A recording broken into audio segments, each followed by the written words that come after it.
Hello students, welcome to our Future Vision NEET and JEE Academy. Today we are going to discuss about the topics in our syllabus. First one, Unit 6 la reproduction அப்படின்ற topic தான் பார்க்க போறோம். So reproduction அப்படின்ற டாபிக்ல sexual reproduction in flowering plants. அதாவது flowering plants அப்படினாவே angiosperms ன்னு தெரியும். அந்த angiospermsல reproduction எப்படி நடக்குது?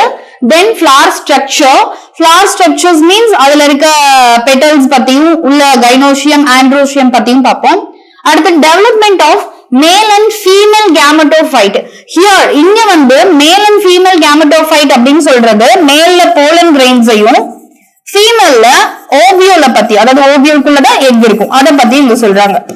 நெக்ஸ்ட் பாலினேஷன் அப்படிங்கிறது போலன் கிரெயின்ஸ் ஒரு ஃபிளார்ல இருந்து இன்னொரு ஃபிளாருக்கு எடுத்துட்டு போகக்கூடிய ஃபேக்டர்ஸ். அது அனிமல்ஸ்லா இருக்கலாம், இல்ல non living things like water, air, இந்த மாதிரி இருக்கலாம். அதுல என்னென்ன டைப்ஸ் இருக்கு, இல்ல என்னென்ன ஏஜென்சிஸ் இருக்கு, அதுக்கான எக்ஸாம்பிள்ஸ் என்ன அப்படின்னு பார்ப்போம்.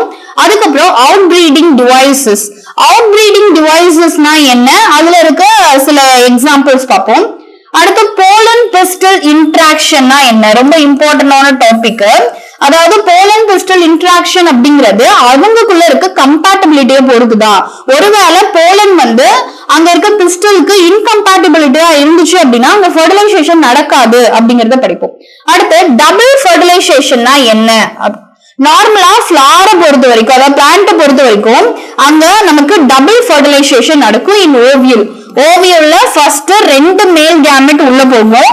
உள்ள போற 2 மேல் கேமெட் அதுல ஒண்ணு எக்கு கூடயும் இன்னொன்னு உள்ள இருக்கக்கூடிய போலார் நியூக்ளியை கூடயும் ஆட் ஆகும். அப்ப இங்க ஒரு எக்கு கூட ஒரு ஃபெர்டிலைசேஷன் நடக்கும், போலார் நியூக்ளிக்குள்ள ஒரு ஃபெர்டிலைசேஷன் நடக்கும்.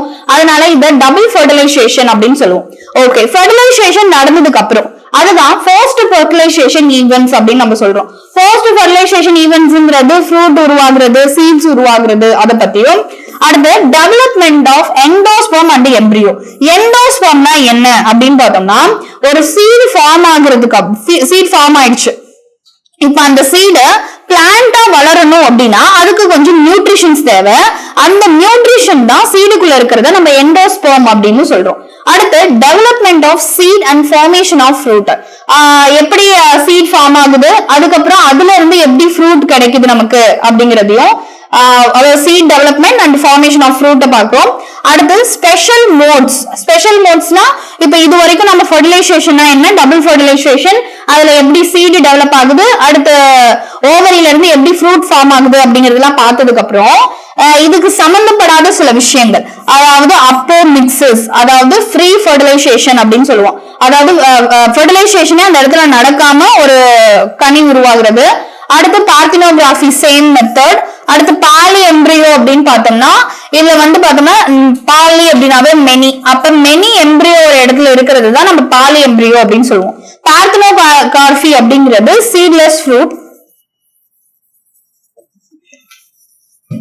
Next significance of fruit, seed and fruit. So fruit and formation, அப்புறம் இந்த தாவரத்துல ஒரு விதையும் அடுத்து கனியும் உருவாகிறதுக்கான சிக்னிபிகன்ஸ் என்ன அப்படிங்கறத பார்க்கிறோம். அடுத்து ரீப்ரொடக்ஷன் டாபிக்ல ஃபர்ஸ்ட் பிளான்ட் ரீப்ரொடக்ஷனை பார்த்துட்டோம். நெக்ஸ்ட் நம்ம பார்க்க போறது human reproduction. So human reproduction அப்படின்னா அதுல male and female reproductive system எப்படி இருக்கு, அதுல என்னென்ன பார்ட்ஸ் இருக்கு, அந்த பர்டிகுலர் பார்ட்ஸ்ல இருந்து என்னென்ன செக்ரீஷன்ஸ் ஆர் ஹார்மோன்ஸ் உருவாகுது அப்படிங்கறதையும், அடுத்து microscopic anatomy of testis and ovary. So microscopic அப்படிங்கிறது அந்த மைன்யூட்டான டெஸ்டிஸ் அண்ட் ஓவரிக்குள்ள இருக்க மைன்யூட்டான பார்ட்ஸ் பத்தி படிக்கிறது. அதோட பார்ட்ஸ் நமக்கு ரொம்ப இம்பார்ட்டன்ட், ஏன்னா எக்ஸாம்ல நமக்கு பிக்சர் கொடுத்து அதையும் கேட்பாங்க, அதனால. அடுத்து கேமெட்டோஜெனிசிஸ் மீன்ஸ் ஃபார்மேஷன் ஆஃப் கேமெட்ஸ். அதுல 2 விதமானது நடக்கும், ஒன்னு spermatogenesis, another one is oogenesis அப்படின்னு சொல்லுவோம். அடுத்து மென்சுரல் சைக்கிள். மென்சுரல் சைக்கிள் அப்படின்னு எடுத்துக்கிட்டோம்னா இதுல 3 phases இருக்கும். அதுல அதாவது எப்ப ஃபாலிகல்ஸ் ஃபார்ம் ஆகுது, அடுத்து ஃபாலிகல்ஸ் ஃபார்ம் ஆகி எப்ப ஓவுலேட் நடக்குது, ஓவுலேஷனுக்கு அப்புறம் திரும்ப எண்டோமெட்ரியம் ஃபெர்டிலைசேஷன் ஆனா ஓகே, ஃபெர்டிலைசேஷன் ஆகல அப்படின்னா எண்டோமெட்ரியம் எப்படி டிஸ்ட்ராய் ஆகுது அப்படிங்கிறது தான் மென்சுரல் சைக்கிள பார்ப்போம். அடுத்து ஃபெர்டிலைசேஷன் அப்படின்னாவே நமக்கு தெரியும், மேல் கேமெட் பிளஸ் ஃபீமேல் கேமெட் ரெண்டும் ஃபியூஸ் ஆகுறது தான் நம்ம என்னன்னு சொல்றோம் அப்படின்னா ஃபெர்டிலைசேஷன் அப்படின்னு சொல்றோம். சோ ஃபெர்டிலைசேஷன் ஆரம்பிச்சோடனே எம்பிரியோ டெவலப்மெண்ட் இங்க நடக்க ஆரம்பிச்சிடும். ஃபர்ஸ்ட் எம்பிரியோ நிறைய செல்ஸ் கண்டினியூஸா டிவைட் ஆயிட்டே இருக்கும்.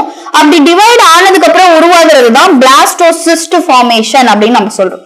இந்த பிளாஸ்டோசிஸ்ட் ஃபார்ம்ல தான் நம்ம இந்த எக், அதாவது எங்க வந்து இம்ப்ளான்ட் ஆகும் அப்படின்னு பார்த்தோம்னா நம்ம யூட்ரஸ்ல வந்து இம்ப்ளான்ட் ஆகும். சோ இம்ப்ளான்டேஷன் நடக்கணும் அப்படின்னா அங்க இருக்க செல்கள் சில மாடிஃபை ஆகணும், ட்ரோபோபிளாஸ்ட் செல்ஸ் எல்லாம் உருவாகணும். அதை பத்தியும் அடுத்து பிரெக்னன்சி அண்ட் பிளாசென்டா ஃபார்மேஷன். சோ பிளாசென்டா அப்படிங்கிறது என்னன்னா the connection between the mother and fetus அப்படின்னு சொல்லுவோம். சோ இது ரெண்டும் எப்படி உருவாகுது அப்படின்னு பார்ப்போம். அடுத்து பாஸ்டரைசேஷன் அப்படிங்கிறது மதர்க்குள்ள பிளாசென்டா கனெக்ஷனோட ஹெல்ப்போட மதர் கிட்ட இருந்து எல்லா நியூட்ரிஷனையும் எடுத்துக்கிட்டு அந்த ஃபீட்டஸ் வளர்ந்துருக்கும். ஆஃப்டர் ஃபுல்லி டெவலப்மெண்ட்க்கு அப்புறம் அந்த பாஸ்டரைசேஷன் மதரோட யூட்ரஸ்ல இருந்து குழந்தை வெளியே வருது, லேபரை தான் நம்ம பாஸ்டரைசேஷன் அப்படின்னு சொல்றோம். அடுத்து லாக்டேஷன், ஃபீடிங் பண்றோம். இது எல்லாத்தையும் நம்ம ஹியூமன் ரீப்ரொடக்ஷன் அப்படின்ற டாபிக்ல பார்ப்போம். நெக்ஸ்ட் ரீப்ரொடக்டிவ் ஹெல்த் அப்படின்ற டாபிக்ல need for reproductive health and prevention of sexually transmitted disease. So ரொம்ப important sexually transmitted disease. அந்த sexually transmitted disease என்னென்ன பாக்டீரியா, வைரஸ் அண்ட் புரோட்டோசோவன்ஸால பாதிக்கப்படுது அப்படிங்கிறதும் அந்த டிசீஸ்க்கான என்னென்ன சிம்டம்ஸ் அப்படிங்கிறதும் ரொம்ப இம்பார்ட்டன்ட். அடுத்து birth control, need and methods. So birth control, அதாவது பர்த் கண்ட்ரோல் பண்றதுக்காக சில மெத்தட்ஸ் நம்ம யூஸ் பண்ணுவோம், அது என்னென்ன அப்படிங்கிறதையும். அடுத்து contraception and medical termination of pregnancy, MTP அப்படின்னு சொல்றோம். சோ கான்ட்ராசெப்ஷன்னா என்ன, மெடிக்கல் டெர்மினேஷன்னா என்ன அப்படிங்கறத பார்ப்போம். ஆக்சுவலி பர்த் கண்ட்ரோல் அப்படிங்கிறது கேமெட்ஸ் வந்து ஃபீமேல் ரீப்ரொடக்டிவ் சிஸ்டத்தை ரீச் பண்ணாத மாதிரி நம்ம என்னென்ன மெத்தட்ஸ் யூஸ் பண்ணுவோம் அப்படிங்கறத பார்ப்போம். மெடிக்கல் டெர்மினேஷன் ஆஃப் பிரெக்னன்சி அப்படிங்கிறது பர்டிகுலர் மந்த்துக்கு முன்னாடி ஏதாவது மெடிக்கல் இஷ்யூஸ்னால நம்ம ஒரு குழந்தைய அபார்ட் பண்ண வேண்டியதா இருக்கும். அதுதான் நம்ம மெடிக்கல் டெர்மினேஷன் ஆஃப் பிரெக்னன்சி அப்படின்னு சொல்லுவோம். அது வந்து நெக்ஸ்ட் வந்து பார்த்தோம்னா அமினோசென்டசிஸ், அம்னியான் ஃப்ளூயிட், அமினாட்டிக் ஃப்ளூயிட்னு ஒன்று இருக்கும். நம்ம அதாவது உள்ள இருக்க எம்பிரியோ, அதாவது குழந்தைய சுத்தி இருக்கக்கூடிய ஒரு திரவம், அதுல நம்ம ஒரு ஃப்ளூயிட், அதுல இருந்து ஃப்ளூயிடை எடுத்து நம்ம குழந்தைக்கு ஏதாவது டிசார்டர் இருக்குதா அப்படிங்கறத நம்மளால கண்டுபிடிக்க முடியும். பட் இன் அதர் கேசஸ் அதோட செக்ஸையும் நம்மளால டிட்டர்மைன் பண்ண முடியும். சோ அது என்ன குழந்தை, ஆனா பெண்ணான்னு கண்டுபிடிக்க முடியும் அப்படிங்கிறதுனால இதை பேன் பண்ணிட்டாங்க. அடுத்து இன்ஃபர்டிலிட்டி எதனால ஏற்படுது அப்படிங்கிறதும், அண்ட் அசிஸ்டட் ரீப்ரொடக்டிவ் டெக்னிக்ஸ், அதாவது ஆர்ட் அப்படின்னு சொல்லுவோம். அது IVF இருக்கலாம், இன்விட்ரோ ஃபெர்டிலைசேஷன், இல்ல ஜிஃப்ட் ஜைகோட் டிரான்ஸ்ஃபர் பண்றது, ஃபெலோபியன் டியூப்ல டிரான்ஸ்ஃபர் பண்ணது, அடுத்து கேமெட்ட ஃபெலோபியன் டியூப்ல டிரான்ஸ்ஃபர் பண்றது, இந்த மாதிரி நிறைய மெத்தட்ஸ் எல்லாம் பத்தி நம்ம இதுல பார்ப்போம் இந்த லெசன்ல. நெக்ஸ்ட் யூனிட் 7, இதுல ஜெனெட்டிக்ஸ் அண்ட் எவல்யூஷன் அப்படின்ற டாபிக்ல பாக்குறோம். சோ ஜெனெட்டிக்ஸ் அப்படின்னு பாக்குறப்ப ரெண்டு விதமான டாபிக்ஸ் கீழே பார்ப்போம். ஃபர்ஸ்ட் வந்து பிரின்சிபல்ஸ் அப்படின்னு சொல்லிட்டு மென்டாலியனை பத்தியும், நெக்ஸ்ட் ஒன்னு மாலிகுலர் லெவல், அதாவது DNA பத்தியும் பார்ப்போம். அடுத்து எவல்யூஷன் அப்படின்ற ஒரு டாபிக்க பாக்குறோம். சோ இதுல ஃபர்ஸ்ட் டாபிக் என்ன அப்படின்னு பார்த்தோம்னா ஹெரிடிட்டி அண்ட் வேரியேஷன். ஹெரிடிட்டி அப்படின்னா என்னன்னா நம்மளோட ஆன்செஸ்டர் ஆர் நம்மளோட பேரண்ட்ஸ் கிட்ட இருந்து நமக்கு கிடைக்கக்கூடிய சில ஜீன்ஸ் மூலமா எக்ஸ்பிரஸ் ஆகக்கூடிய கேரக்டர்ஸ் அப்படின்னும், வேரியேஷன்ஸ் அப்படிங்கிறது இது வந்து செக்ஷுவல் ரீப்ரொடக்ஷனால ஏற்படுது அப்படிங்கறதையும் சொல்லிருப்பாங்க. சோ இதுல இந்த ரெண்டு விஷயத்தையும் மென்டாலியன் எப்படி சொல்லிருப்பாங்க அப்படிங்கறத இங்க பார்க்க போறோம். சோ ஃபாதர் ஆஃப் ஜெனெடிக்ஸ் அப்படிங்கிறவங்க கிரீகர் ஜோகன் மென்டல் அப்படின்னு தெரியும். அவர் மென்டாலியன் இன்ஹெரிட்டன்ஸ் பத்தி என்ன சொல்லியிருக்காரு, law of dominance, law of independent assortment, அடுத்து லா ஆஃப் இண்டிபெண்டன்ட் அசார்ட்மெண்ட் ஒண்ணு, இன்னொன்னு வந்து செக்ரிகேஷன் அப்படின்னு சொல்லியிருப்பார்.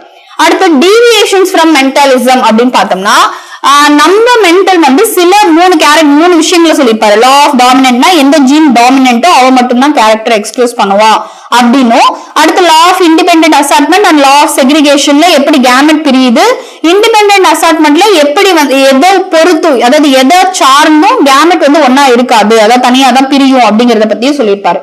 ஆனா அவரு சொன்ன சில விஷயங்களை டீவியேட் பண்ணக்கூடிய விஷயங்களா சில இடத்துல நடக்குது. அதுதான் incomplete dominance, codominance, multiple alleles and inheritance of blood groups, pleiotropy, இத பத்தி எல்லாம் பார்ப்போம்.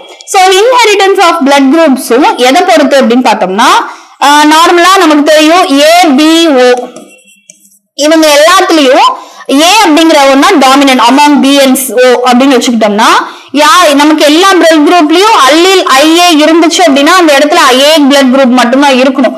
ஆனா அல்லில் ஐபி கூட சேர்ந்து வரப்ப நமக்கு ஏபி அப்படின்ற பிளட் குரூப்பும் வருது அப்படின்னு சொல்றாங்க. இதுவும் டீவியேஷன்ஸ் ஃப்ரம் மென்டாலிசம். அடுத்து பாலிஜெனிக் இன்ஹெரிட்டன்ஸ் அப்படின்னா என்ன? பாலிஜீன்ஸ் வந்து இன்ஹெரிட்டட் பண்ணும் சில கேரக்டர். அடுத்து குரோமோசோம் தியரி ஆஃப் இன்ஹெரிட்டன்ஸ் அப்படின்னு பார்த்தோம்னா குரோமோசோம் தியரி ஷெர்டன் அண்ட் பொவேரி அப்படின்ற 2 பேர் சேர்ந்து இதை சொல்லியிருப்பாங்க. அடுத்து குரோமோசோம்னா என்ன, ஜீன்னா என்ன, ரெண்டுக்கும் இருக்க வித்தியாசம் என்ன அப்படிங்கறத ஒரு சார்ட்ல பார்ப்போம். அடுத்து செக்ஸ் டிட்டர்மினேஷன் இன் ஹியூமன்ஸ். ஹியூமன்ஸை பொறுத்த வரைக்கும் XX XY, மேலுக்கு பார்த்தோம்னா XY, ஃபீமேல் பார்த்தோம்னா XX. அப்ப இங்க ஃபீமேல பொறுத்த வரைக்கும் 2X தான். சோ யார் இங்க செக்ஸ் டிட்டர்மைன் பண்றா அப்படின்னு பார்த்தோம்னா மேல் தான் செக்ஸ் டிட்டர்மைன் பண்ணுவோம். அதே போல பேர்ட்ஸ் அதுல பார்ப்போம். நெக்ஸ்ட் பார்த்தோம்னா ஹனிபி. சோ ஹனிபியை பொறுத்த வரைக்கும் நமக்கு தெரியும் அங்க என்ன நடக்கும் அப்படின்னா ஃபீமேல் ஹனிபி அப்படின்னு பார்த்தோம்னா 32 குரோமோசோம்ஸும் மேல்ல பார்த்தோம்னா 16 தான் இருக்கும். அப்ப இங்க என்ன நடக்குது அப்படின்னா மியாசிஸ் மூலமா 16 2 பிரியும். ஆனா இங்க மைட்டாசிஸ் மூலமா 16 மட்டும்தான் உருவாகும். அப்ப ஃபெர்டிலைசேஷன் நடந்தா 32 அப்படின்னு சொல்லக்கூடிய நமக்கு ஃபீமேல் ஹனிபி கிடைக்கும். ஃபெர்டிலைசேஷன் நடக்கல அப்படின்னா 16 அப்படின்னு இருக்கக்கூடிய குரோமோசோம்ஸ் கொண்ட மேல் ஹனிபி, அதாவது அன்ஃபெர்டிலைஸ்டு எக்லாம் மேலா தான் மாறும் அப்படிங்கறத ஹனிபில பார்ப்போம். அடுத்து லிங்கேஜ்னா என்ன, கிராசிங் ஓவர்னா என்ன? லிங்கேஜ் அப்படிங்கிறது ஒரு குரோமோசோம்ஸ்க்குள்ள இருக்கக்கூடிய 2 ஜீன்களுக்கு நடுவுல இருக்க கேப், அதுதான் நம்ம என்னன்னு சொல்றோம்னா லிங்கேஜ் அப்படின்னு சொல்றோம். சில ஜீன் எப்படி இருக்கும் அப்படின்னா ரொம்ப க்ளோஸ்லி ஆகும், சிலது கொஞ்சம் தள்ளியும் இருக்கும். அப்ப லிங்கேஜ் யாருக்கு அதிகமா இருக்கு அப்படின்னா 2 பக்கத்துல இருக்க ஜீன். அடுத்து குரோமோசோம்ல கிராசிங் ஓவர் அப்படிங்கிறது 2 ஹோமோலாகஸ் குரோமோசோம்ஸ் கிட்டையும் நான் சிஸ்டர் குரோமாடிட்க்கு நடுவுல நடக்குது. அடுத்து செக்ஸ் லிங்க்டு இன்ஹெரிட்டன்ஸ். செக்ஸ பொறுத்து, அதாவது செக்ஸ் குரோமோசோம்ஸ் கூட இருக்கக்கூடிய சில டிசீஸோட சேர்த்தும் அடுத்த தலைமுறைக்கு கடத்தப்படுது. அதுக்கு எக்ஸாம்பிளா ஹியூமோஃபிலியா, கலர் பிளைண்ட்னஸ் இதெல்லாம் பார்ப்போம். அடுத்து மென்டாலியன் டிசார்டர்ஸ் என்னென்ன? எக்ஸாம்பிளுக்கு தலாசீமியா, குரோமோசோமல் டிசார்டர் அப்படின்னு சொல்லிட்டு நம்ம இங்க Down syndrome and Turner Klinefelter syndromes பத்தி பார்ப்போம். சோ குரோமோசோமல் டிசார்டர்ல நம்ம டவுன் சிண்ட்ரோம் அப்படின்னு எடுத்துக்கிட்டோம்னா 21st குரோமோசோம் 3ஆ இருக்கும். டர்னர் சிண்ட்ரோம் அப்படின்னு எடுத்துக்கிட்டோம்னா 45X0 அப்படின்னு சொல்லுவோம். கிளைன்ஃபில்டர்ஸ் அப்படின்னா 47, அதாவது XXY அப்படின்னு நம்ம சொல்லுவோம். Next molecular basis of inheritance அப்படின்னு பார்த்தோம்னா search for genetic material and DNA as a genetic material. First நம்ம இங்க யாருமே வந்து ஜெனடிக் மெட்டீரியலா டிஎன்ஏ தான் இருக்கும் அப்படிங்கறத ஒத்துக்கல. அப்ப கண்டினியூஸான நிறைய எக்ஸ்பெரிமெண்ட்ஸ் மூலமா தான் அவங்க நிரூபிச்சாங்க டிஎன்ஏ தான் ஜெனடிக் மெட்டீரியல். அதுக்கான என்னென்ன எக்ஸ்பெரிமெண்ட்ஸ் போனது அப்படிங்கறது தான் சர்ச் ஆஃப் ஜெனடிக் மெட்டீரியல்ல பார்ப்போம்.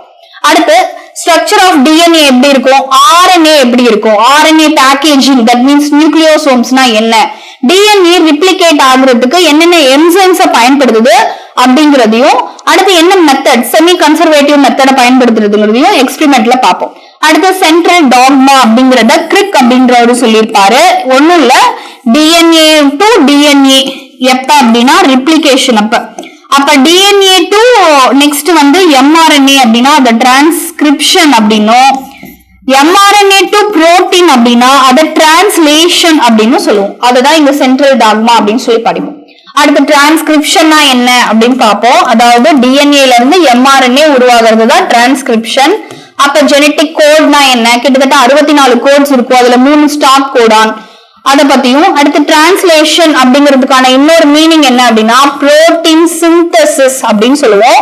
According to that genetic codes, அதாவது எம்ஆர்என்ஏல என்னென்ன ஜெனடிக் கோட் இருக்கோ அதுக்கேற்ற அமினோ ஆசிட் ஸ்ட்ரிங் ஃபார்மேஷன் ஆயிட்டு அது கண்டினியூஷன் தான் நம்ம புரோட்டீன் அப்படின்னு சொல்லுவோம்.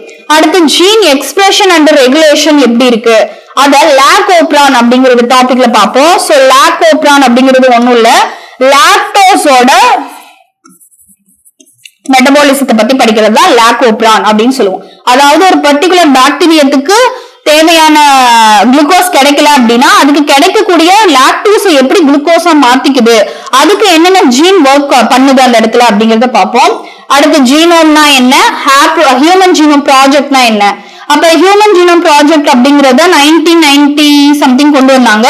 அப்ப பார்த்தோம் அப்படின்னா இத்தனை குரோமோசோம்ஸோட சீக்வன்ஸ் நம்ம கண்டுபிடிக்கணும், அந்த மாதிரி நிறைய விஷயங்களை அவங்க எய்மா வச்சு நிறைய விஷயங்கள் சீக்வன்ஸ் பண்ணி வச்சிருக்காங்க. அடுத்து டிஎன்ஏ ஃபிங்கர் பிரிண்டிங் அப்படின்னு எடுத்துக்கிட்டோம்னா இந்த டிஎன்ஏ ஃபிங்கர் பிரிண்டிங்கோட ஃபாதரே அலெக்ஸ் ஜெஃப்ரி அப்படின்னு சொல்லுவோம். சோ இவரு என்னென்ன மெத்தட்ஸை வச்சு டிஎன்ஏ, அதாவது நிறைய கிரிட்டிக்கல் சிச்சுவேஷன் இல்ல மர்டர் கேசஸ் இந்த மாதிரியான இடத்துல எப்படி டிஎன்ஏவை வச்சு யார் இந்த இதை பண்ணாங்க அப்படிங்கறத கண்டுபிடிக்கலாம் அப்படிங்கறதையும், கடைசியா புரோட்டீன் பயோசிந்தசிஸ் அப்படின்னு சொல்லி இதெல்லாம் படிக்க போறோம். அடுத்து எவல்யூஷன்.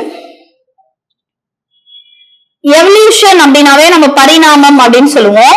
எப்படி எர்த்து ஒரு உயிரினம் வாழ்றதுக்கு ஏத்த மாதிரி தன்னை பரிமாணம் படுத்திக்கிச்சு அப்படிங்கிறதையும், அதுல எப்படி உயிரினங்கள் உருவானது அப்படிங்கறத origin of life, biological evolution and evidences of biological evolution. Evidences mean அது embryological evidences இருக்கலாம், இல்ல வந்து homologous organ இந்த மாதிரி anatomical evidences இருக்கலாம். இந்த மாதிரி நிறைய evidences from paleontology.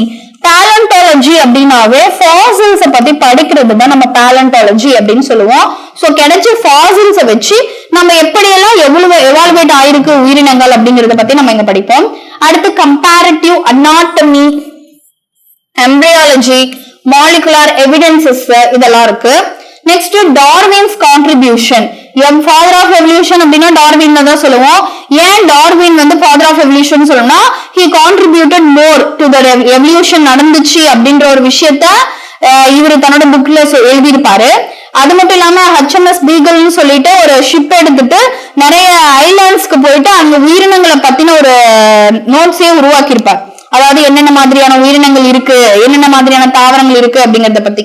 அடுத்து மாடர்ன் சிந்தட்டிக் தியரினா என்ன, mechanism of evolution. Mechanism means என்னென்ன விஷயங்கள் எவல்யூஷன் நடக்கிறதுக்காக தூண்டினது அப்படிங்கறதையும். அடுத்து வேரியேஷன். வேரியேஷன் மியூட்டேஷன் அண்ட் ரீகாம்பினேஷனாலையும் ஏற்பட்டிருக்கலாம். அண்ட் நேச்சுரல் செலக்ஷன்னா என்ன, அதாவது நேச்சர் தான் ஒரு பர்டிகுலர் ஸ்பீசிஸ டிசைட் பண்ணுது, it can live or die அப்படிங்கறத அதுதான் டிசைட் பண்ணுது அப்படிங்கறத டார்வின் அவரோட கான்செப்ட். என்ன கான்செப்ட்னா நேச்சுரல் செலக்ஷன்ல சொல்லியிருப்பாரு. அதோட எக்ஸாம்பிள் பார்த்தோம்னா ஒரு white colour moth and black colour மாத்தை வச்சு எக்ஸ்பிளைன் பண்ணிருப்பாங்க. அதுல டைப்ஸ் ஆஃப் நேச்சுரல் செலக்ஷன்ஸ் என்னென்ன வெரைட்டிஸ், அதாவது என்னென்ன டைப்ஸ்ல இருக்கு நேச்சுரல் செலக்ஷன் அப்படின்னு பார்த்தோம்னா அதுக்கான எக்ஸாம்பிள்ஸ் எல்லாம் பார்ப்போம். அதாவது நேச்சுரல் செலக்ஷன் அப்படிங்கிறது ஒண்ணும் இல்ல, நார்மலா இந்த கிளைமேட்டிக் கண்டிஷன்ல தான் ஒரு விலங்கு வாழுது அப்படின்னா திடீர்னு அங்க என்விரான்மெண்ட், அதாவது நேச்சர்ல ஏற்படக்கூடிய பிளக்சுவேஷன்ஸால அந்த உயிரினம் ஒண்ணு இறந்துடும், இல்ல அப்படின்னா சில கேரக்டர்ஸ் அடாப்ட் பண்றது மூலமா கண்டினியூவேஷனா அங்க வாழலாம். இதுதான் நேச்சுரல் செலக்ஷன் அப்படின்னு சொல்றாங்க. நெக்ஸ்ட் பார்த்தோம்னா ஜீன் ஃப்ளோ. ஜீன் ஃப்ளோ அப்படிங்கிறது ஒண்ணு இல்ல, ஒரு பர்டிகுலர் பாப்புலேஷன் வாழ்ந்துட்டு இருக்கு அப்படின்னா திடீர்னு வேற எங்கேயோ இருந்து வரக்கூடிய ஒரு உயிரினத்தால அந்த இடத்துல என்ன ஆகும் அப்படின்னா ஜீனோட இது மாறும், அததான் ஜீன் ஃப்ளோ அப்படின்னு சொல்லுவோம். அடுத்து genetic drift, Hardy Weinberg principle, p² + q² + 2pq அப்படின்னு சொல்லி படிச்சிருப்போம், = 1. அதாவது ஹார்டி அண்ட் வெயின்பர்க் என்ன சொல்றாங்கன்னா ஒரு பாப்புலேஷன் எந்தவித எக்ஸ்டர்னல் ஃபேக்டர்ஸும் அங்க வேலை செய்யல, அஃபெக்ட் பண்ணல அப்படின்னா அந்த பாப்புலேஷன் = 1, அதாவது ஈக்விலிபிரியத்திலே மெயின்டைன் ஆகும். ஆனா ஏதாவது ஒரு factor like mutation, recombination, crossing over, migration, genetic drift, இந்த மாதிரி ஏதாவது ஒரு ஃபேக்டர் அந்த இடத்துல நடந்துச்சு அப்படின்னா அது வந்து ஈக்விலிபிரியத்தை அஃபெக்ட் பண்ணிடும் அப்படின்றத அவங்க கான்செப்ட்ல சொல்லியிருப்பாங்க. அடுத்து அடாப்டிவ் ரேடியேஷன்ஸ்னா என்ன அப்படின்னு பார்த்திருப்போம். அதாவது ஆரிஜின் ஆஃப் இங்க ஒரு இடம் தான் இருக்கும், பட் வெவ்வேறு இடத்துல அது ஏதாவது ஒரு ஜியோகிராபிக்கல்ல ஏற்பட்ட ஏதாவது ஒரு பேரியர்னால வேற வேற இடங்களுக்கு போயிருக்கும். அப்படி போன ஒவ்வொரு உயிரினங்களும் அந்த இடத்துக்கு ஏற்ற மாதிரி அடாப்ட் பண்ணி வாழ்ந்திருக்கும். எக்ஸாம்பிளுக்கு பார்த்தோம் அப்படின்னா டார்வின் ஃபின்ச்சஸ், இல்லைன்னா பிளாசென்டல் ஆஸ்திரேலியன் மார்சுபியல்ஸ் சொல்லலாம். அடுத்த பிளாசென்டல் மேமல்ஸ் இல்லைன்னா ஆஸ்திரேலியன் மார்சுபியல்ஸ். அடுத்து ஹியூமன் எவல்யூஷன். ஹியூமன் எவல்யூஷன்ல ஃபர்ஸ்ட் மங்கி லைக் இருந்தவன் ஏப் லைக்கா மாறுறான், அடுத்து மேன் லைக்கா மாறி மேனா மாறுறான். அதாவது ராமாபிசிகஸ், ட்ரையோபிதிகஸ், ஆஸ்ட்ரோபிதிகஸ், ஹோமோ ஹபிலிஸ், எரெக்டஸ், அதுக்கப்புறம் நியாண்டர்தால், அப்புறம் அப்படியே கண்டினியூஷன் ஆயிட்டு ஹோமோ ஹெபியன்ஸ்ல செஃபியன்ஸ்ல வந்து முடியும். நெக்ஸ்ட் பயாலஜி அண்ட் ஹியூமன் வெல்ஃபேர்னா என்ன அப்படின்னு சொல்லிட்டு யூனிட் 8ல சில டாபிக்ஸ் கொடுத்திருக்காங்க. அதுல பார்த்தோம் அப்படின்னா ஹெல்த் அண்ட் டிசீஸ். சோ பேத்தோஜென்ஸ்னா என்ன அப்படின்னு பார்ப்போம். அதாவது அந்த பர்டிகுலர் ஆர்கானிசத்தால மைக்ரோப்ஸால நமக்கு ஒரு டிசீஸ் ஏற்பட்டா அதை நம்ம பேத்தோஜன் சொல்லுவோம். அடுத்து பாரசைட்ஸ் காசிங் ஹியூமன் டிசீஸ். எக்ஸாம்பிளுக்கு மலேரியா, பிலேரிசிஸ் அண்ட் அஸ்காரியாசிஸ் எல்லாம் சொல்லியிருக்காங்க. பாரசைட் அப்படிங்கிறது நம்ம உடலுக்குள்ள வர வரைக்கும் வெளியில இருக்க வரைக்கும் எந்த இது பண்ண மாட்டான். எப்ப அதுக்கான ஹோஸ்ட் கிடைக்குதோ அந்த உடலுக்குள்ள போகுதோ அப்ப அந்த ஹோஸ்டுக்கு டிசீஸ் ஏற்படுத்துவான். அட் த சேம் டைம் அவனுக்கும் அந்த சோர்ஸ் இருந்தா மட்டும்தான் அவனால வாழ முடியும். அதுக்கு எக்ஸாம்பிள் தான் இங்க என்ன கொடுத்திருக்காங்க அப்படின்னு பார்த்தோம்னா malaria, filariasis and ascariasis, typhoid and pneumonia, common cold and amoebiasis அப்படின்னு சொல்லி இதெல்லாம் கொடுத்திருக்காங்க. இதெல்லாம் நமக்கு எக்ஸாம்பிள்ஸ்க்கு தெரிஞ்சுக்கணும். அடுத்து ரிங் வார்ம் அப்படிங்கிறது ஃபங்கையால ஏற்படக்கூடிய ஒரு டிசீஸ். டெங்கு அண்ட் சிக்கன்குனியா இதெல்லாமே ஹெல்த் அண்ட் டிசீஸ்ல பார்க்க போறோம். இது பாரசைட்ஸ், இது பாக்டீரியா அண்ட் ஃபங்கையோடது. அடுத்து பேசிக் கான்செப்ட்ஸ் ஆஃப் இம்யூனாலஜி. இம்யூனாலஜினா என்ன? Study about the immune system, அதுதான் நம்ம இம்யூனாலஜி அப்படின்னு சொல்லுவோம். அதுல வேக்சின்ஸ்னா என்ன அப்படின்னு பார்ப்போம். Vaccines is nothing. வேக்சின்ஸ் அப்படிங்கிறது ஒண்ணும் இல்ல. இதுல என்னன்னா ஒரு எந்த உயிரி நமக்கு நோயை ஏற்படுத்துதோ அந்த உயிரில எந்த பார்ட் நமக்கு விருலன்ஸா, அதாவது நம்ம உடம்புல வந்து ஆன்டிஜெனிசிட்டி ஏற்படுத்துதோ அந்த பார்ட்டை இன்ஆக்டிவேட் பண்ணிட்டு பை ஹீட்டிங் இல்ல கெமிக்கல்ஸ் யூஸ் பண்ணியோ இன்ஆக்டிவேட் பண்ணிட்டு அதையே நம்ம உடம்புல இன்ஜெக்ட் பண்ணிக்கிறது தான் நம்ம வேக்சின்ஸ் அப்படின்னு நம்ம சொல்றோம். சோ இந்த மாதிரி இன்ஜெக்ட் பண்றது மூலமா நம்மளோட இம்யூன் சிஸ்டம் அது என்ன அப்படிங்கறத கேப்சர் பண்ணிடும். அதாவது அதோட ஸ்ட்ரக்சர் ஆன்டிபாடிஸ், அதுக்கான ஆன்டிபாடிஸ் உருவாயிட்டு திரும்ப அது இம்யூன் செல்ஸ் வந்து மெமரி செல்ஸா கன்வெர்ட் ஆயிட்டு ஒரு இடத்துல இருக்கும். திரும்ப அதே சேம் பேத்தோஜனால நமக்கு ஏதாவது டிசீஸ் வரதுக்கு முன்னாடியே நம்ம இம்யூன் சிஸ்டம் பூஸ்டப் ஆயிட்டு அந்த பர்டிகுலர் பேத்தோஜனை கில் பண்ணிடும். அதுக்காக நம்ம யூஸ் பண்றதுதான் இந்த வேக்சின்ஸ். அடுத்து கேன்சர்னா என்ன, அதுக்கான காசஸ், டயக்னோசிஸ், ட்ரீட்மெண்ட் அதெல்லாம் பத்தி பார்ப்போம். அடுத்து HIV, இத ஹியூமன் இம்யூனோ டிஃபிஷியன்சி வைரஸால ஏற்படக்கூடிய அந்த நோயை எய்ட்ஸ் சொல்றோம். அதாவது AIDS, acquired immuno deficiency syndrome. இது எப்படி அந்த HIV நம்ம உடம்புக்குள்ள வந்தோடனே எந்த செல்ல ஃபர்ஸ்ட் அது வந்து அட்டாக் பண்ணுது, அப்புறம் என்னென்ன நமக்கு சிம்டம்ஸ் வருது அப்படிங்கறது இதுல பார்ப்போம். அடுத்து அடலசன்ஸ்னா என்ன, ட்ரக் அண்ட் ஆல்கஹால் அபியூஸ், லாஸ்டா டொபாக்கோ அபியூஸ்னா என்னன்னு பார்ப்போம். இதுல இந்த லெசனை பொறுத்த வரைக்கும் இந்த adolescence, drug and alcohol abuse, tobacco abuse அப்படிங்கிறது ஒரு தியரி பார்ட்டா தான் போயிட்டு இருக்கும். இதுல இருந்து ஸ்டேட்மெண்ட் கொஸ்டின்ஸ் வருதுன்னு நிறைய வாய்ப்பு இருக்கு. அடுத்து பார்த்தோம்னா microbes in human welfare, in household food processing, industrial production, sewage treatment, அடுத்து energy generation and as a bio control agent and bio fertilisers பத்தி யூஸ் பண்ணும். அதாவது பயோ அப்படின்னா ஹியூமன் வெல்ஃபேருக்கு எந்த வகையில மைக்ரோப்ஸ் பயன்படுது. ஒன்னு ஃபுட் ப்ராசஸிங்கா இருக்கலாம், அதாவது ஒயின் மேக்கிங், பிரெட் மேக்கிங் இந்த மாதிரி, இல்ல இண்டஸ்ட்ரியல் ப்ரொடக்ஷன், ஆன்டிபாடி, என்சைம்ஸ் இந்த மாதிரி, இல்ல சீவேஜ் ட்ரீட்மெண்ட் அதை கிளீன் பண்றதுக்கு, இல்ல எனர்ஜி ஜெனரேஷன், பயோகேஸ் இந்த மாதிரி உருவாக்குறதுக்கு. அடுத்து பயோ ஃபெர்டிலைசர்ஸ் அப்படிங்கிறது உரங்களாகவும் சில ஆல்கே இல்ல ஃபங்கை இதெல்லாம் பயன்படுது அப்படிங்கிறது இதுல பார்ப்போம். Next biotechnology and it's application அப்படின்னு சொல்லிட்டு யூனிட் 9 தான் பார்க்க போறோம். இதுல பார்த்தோம் அப்படின்னா பிரின்சிபல்ஸ் அண்ட் ப்ராசஸ் என்ன, பயோடெக்னாலஜியோட பிரின்சிபல்ஸ் என்ன, ப்ராசஸ் என்ன, ஜெனெடிக் இன்ஜினியரிங்னா என்ன, பயோ ப்ராசஸிங்னா என்ன அப்படிங்கிறது பார்ப்போம். அடுத்து ஜெனெடிக் இன்ஜினியரிங்ல ரீகாம்பினன்ட் டிஎன்ஏனா என்ன, அது ரொம்ப இம்பார்ட்டன்ட். ரீகாம்பினன்ட் டிஎன்ஏ அப்படிங்கிறது என்ன, வெக்டார்ஸ் என்னென்ன வெக்டார் இருக்கு, வெக்டார்ல இருக்க குளோனிங் சைட்ஸ் என்ன, அதெல்லாம் பத்தி பார்ப்போம். அடுத்து application of biotechnology in health and agriculture. So அக்ரிகல்ச்சர்லயும் ஹெல்த்லயும் நம்ம என்ன விதமா பயோடெக்னாலஜி அப்ளை பண்றோம். அடுத்து ஹியூமன் ஹியூமலின் அப்படிங்கறத எப்படி உருவாக்கணும். அடுத்து வேக்சின் ப்ரொடக்ஷன், ஜீன் தெரப்பினா என்ன, அதோட டைப்ஸ் என்ன. அடுத்து ஜெனெட்டிக்கலி மாடிஃபைடு GMO அப்படின்னு சொல்லுவோம். அந்த ஆர்கானிசத்தை வச்சு நாம என்ன பண்ணோம், BT crops, transgenic animals, biosafety issues, biopiracy and patents அதெல்லாம் பத்தி படிக்கிற பார்ட் தான் என்னன்னா அப்ளிகேஷன் ஆஃப் பயோடெக்னாலஜி அப்படின்ற பார்ட்ல படிப்போம். பயோபைரசி அப்படின்னு பார்த்தோம்னா ஒருத்தவங்க உருவாக்குனத அவங்க அனுமதி இல்லாமலே மத்தவங்க பயன்படுத்துறது. பேட்டன்ட் அப்படின்னா நாம புதுசா உருவாக்குனத வேற யாரும் சொந்தம் கொண்டாடக்கூடாதுங்கிறதுக்காக உருவாக்கப்பட்டதான் இந்த பேட்டன்ட்ஸ். நெக்ஸ்ட் யூனிட் 10 அப்படின்னு பார்த்தோம்னா ecology and environment. So ecology அப்படிங்கிறப்போ ஆர்கானிசம்ஸ்னா என்ன, என்விரான்மெண்ட் பாப்புலேஷன் இன்டராக்ஷன்ஸ்னா என்ன அப்படின்னு சொல்லி பார்க்கணும்.